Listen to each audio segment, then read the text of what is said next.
Crime Story, les rendez-vous d'Alfred Hitchcock, raconté par Serge Sauvian. Aujourd'hui, 4 chances sur 5 de Dwan Decker.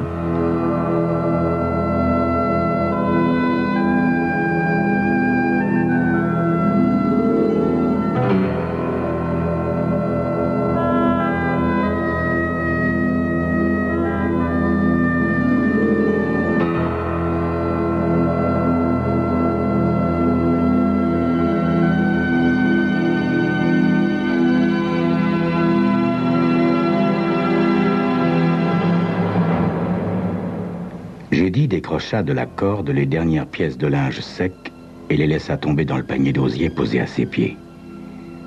Se penchant pour saisir le panier, Judy remarqua la voiture grise rangée le long du trottoir et son conducteur qui la regardait fixement.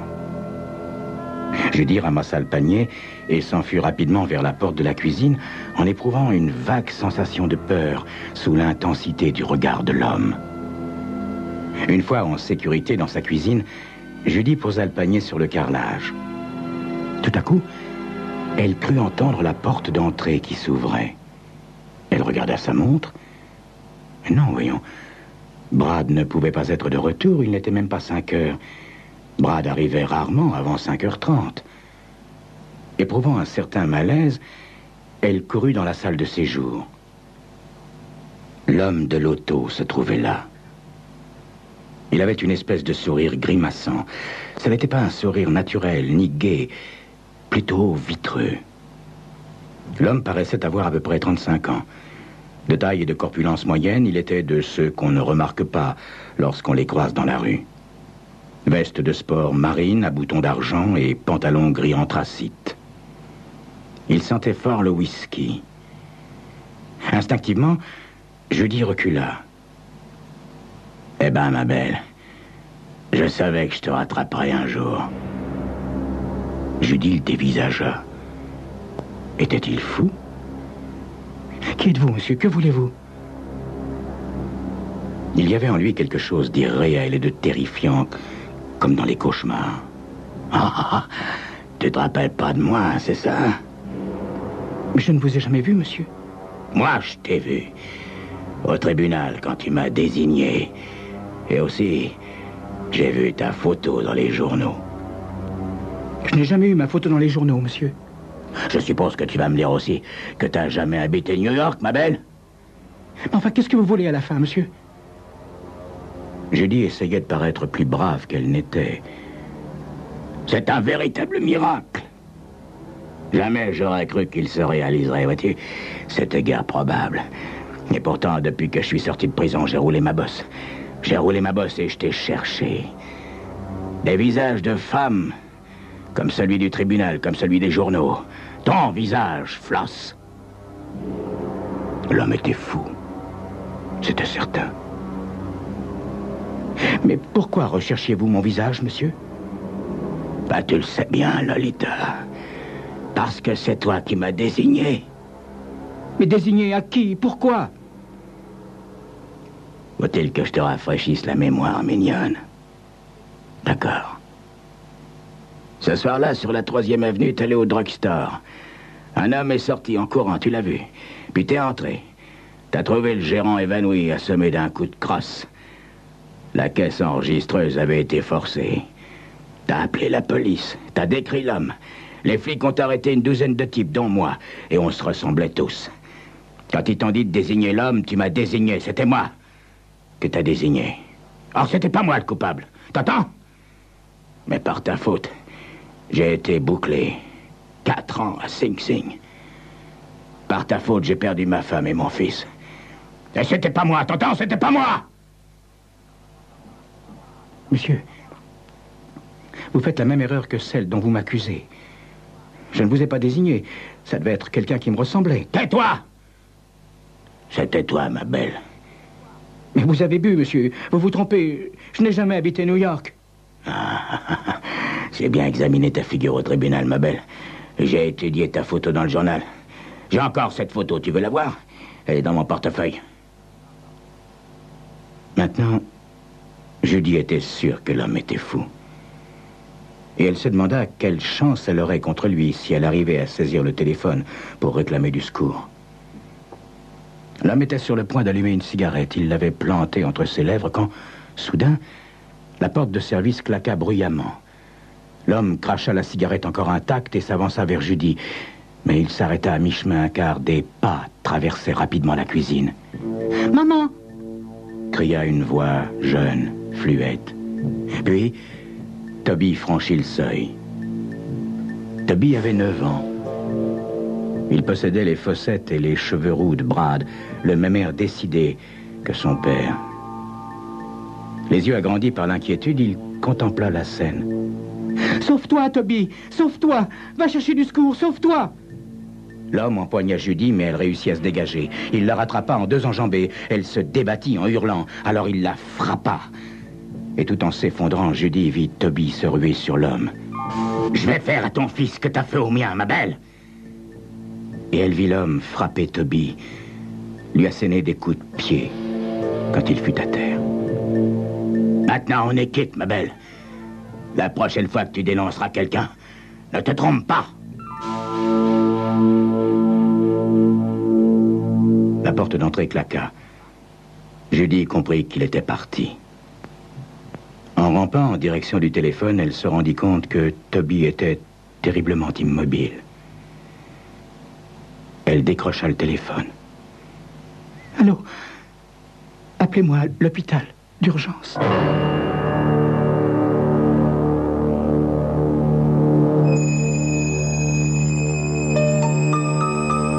Judy souffrait mais ne pensait qu'à son fils. Pourrait-on sauver Toby? C'est ce que vous saurez dans quelques instants.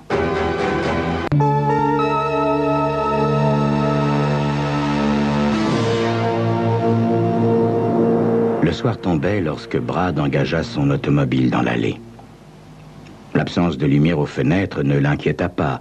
Il se souvint qu'au moment de son départ pour le bureau, Judy l'avait prévenu que son amie Grace Nichols passerait peut-être la prendre dans l'après-midi pour aller faire des courses en ville. C'était ce qui avait dû arriver, et elle s'était sans doute arrêtée chez les Nichols au retour pour prendre un verre. Mais après avoir ouvert la porte d'entrée, pénétré dans le hall et allumé, il s'aperçut qu'il s'était produit quelque chose. La salle de séjour était en désordre. Fauteuil dérangé, tapis de travers, une cigarette brisée et une pochette d'allumettes par terre. Et, au fait, où était Toby? Certainement pas chez les Nichols.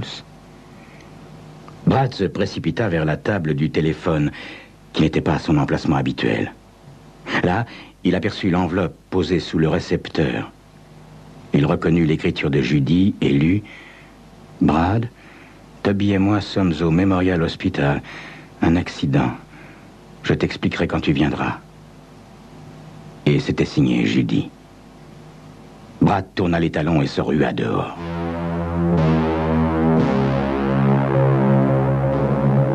C'était une chambre particulière, blanche et antiseptique.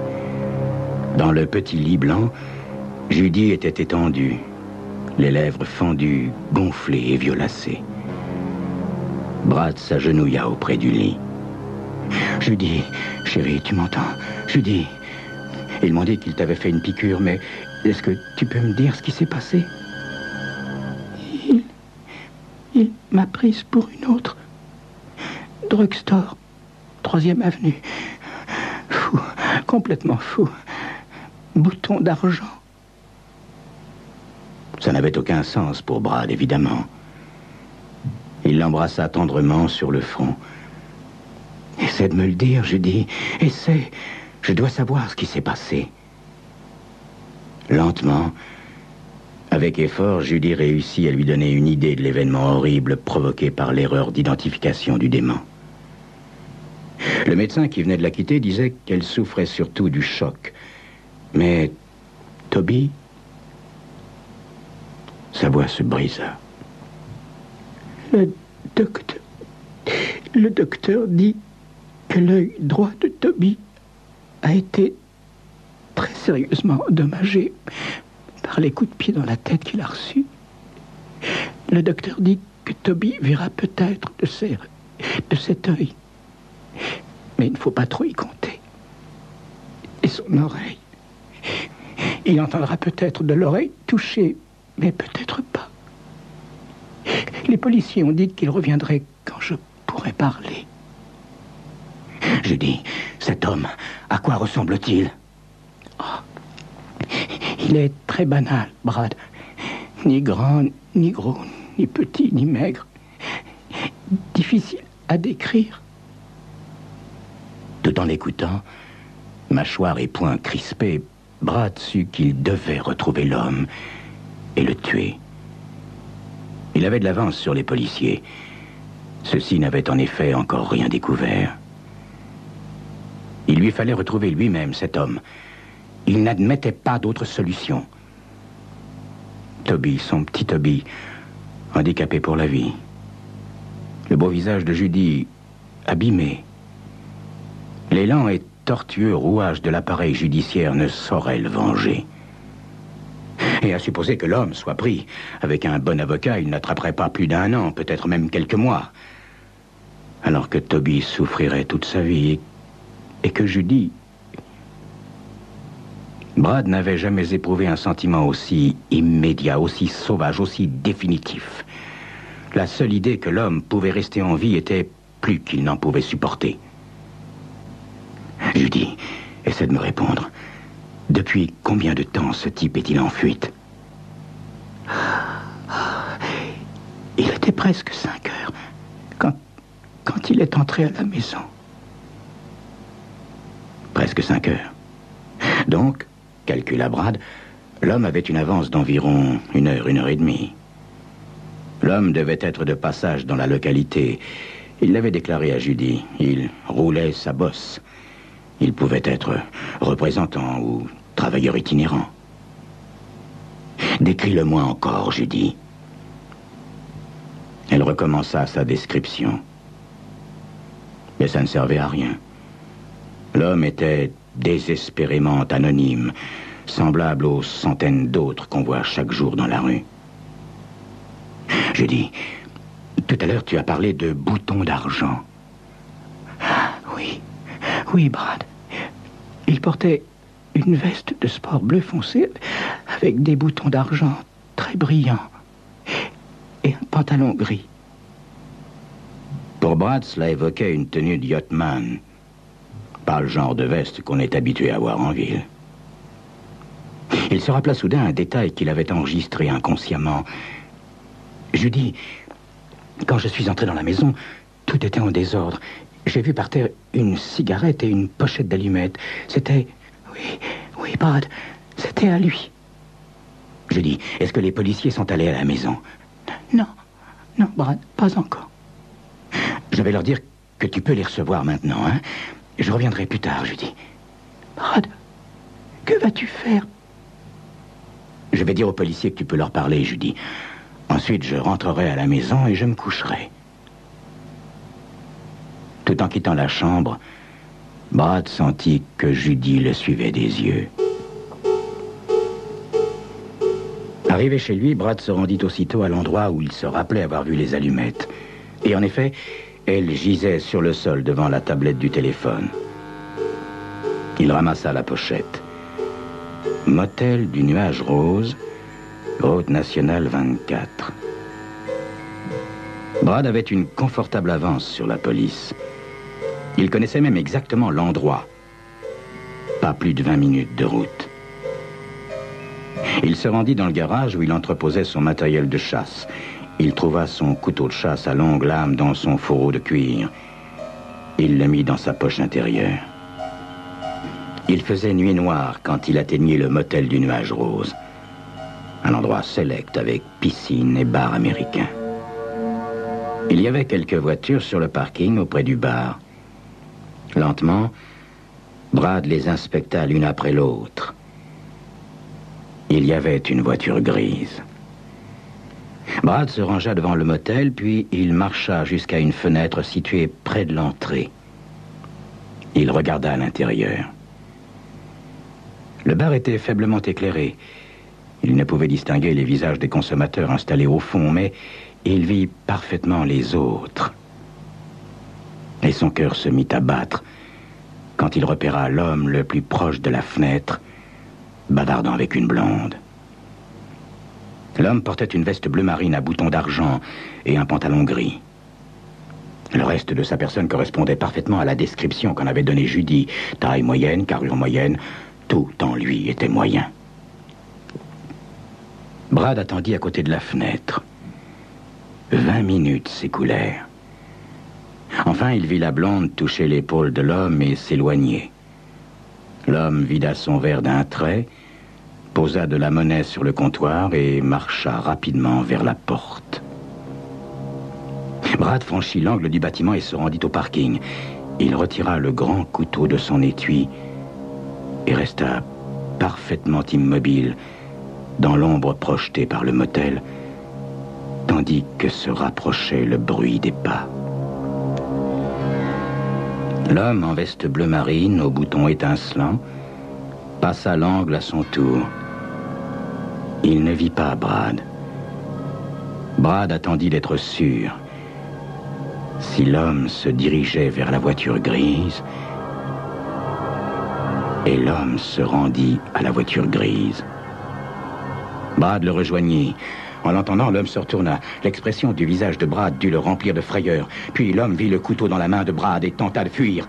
Brad lui barra le passage. Comme l'homme essayait de le contourner, Brad lui fit un croc en jambe. L'homme tomba tout son long en roulant sur le dos. Brad se pencha vers lui. L'homme était désormais sans défense. Brad prononça seulement ces paroles avant de plonger la lame dans le corps de l'homme. Pour ma femme et pour mon fils.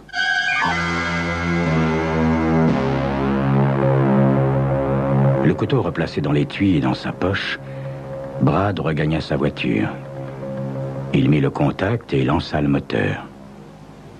À ce moment, comme il se préparait à rejoindre la grande route, la porte du bar s'ouvrit. Écarquillant les yeux, Brad freina brutalement. L'homme qui sortait portait une veste bleu marine à boutons d'argent et un pantalon gris. Il était de taille moyenne, de corpulence moyenne. Il resta sur le seuil, regardant autour de lui. La porte s'ouvrit encore. Cette fois, un deuxième homme en surgit, puis un troisième et un quatrième. Et ils portaient tous des vestes bleues foncées à boutons brillants et des pantalons gris. Ils étaient tous de taille et de poids moyen. Ces 4 individus avaient dû se trouver à l'extrémité du bar la moins éclairée, puisque Brad ne les avait pas vus. Brad entendit l'un d'eux appeler « Fred! Hé, Fred! Où est-ce que t'es ?» Un second membre du groupe se dirigea vers la voiture de Brad et regarda à l'intérieur. Il demanda à Brad « Hé, papa, t'aurais pas vu un mec sapé comme nous sortir d'ici il y a quelques instants ?»« Non, je viens seulement d'arriver. » dit Brad.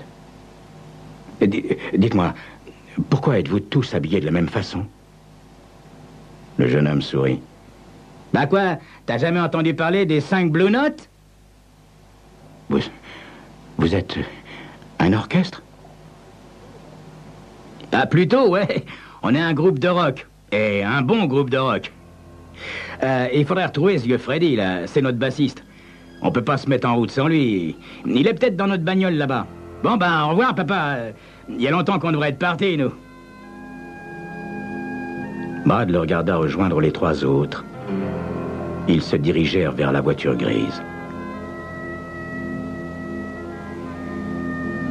Brad démarra en trombe et prit la route nationale.